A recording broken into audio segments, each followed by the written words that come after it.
అన్నం తోడేస్తున్నాను. ఎలా తోడేస్తాను అనేది చూసేయండి. ఇది రైస్, ఇంట్లో పాలు పోసేస్తున్నాం.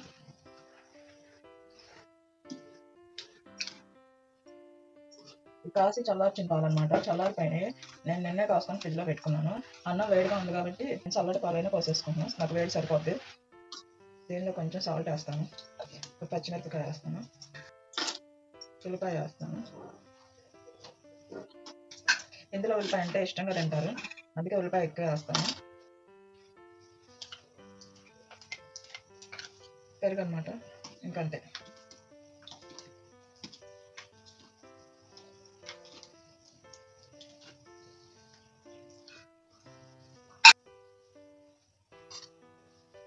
మధ్యాహ్నం 1 గంట కల్లా చక్కగా తోడుకుంటుంది. తినే టైంకి బాగుంటుంది కమ్మగా.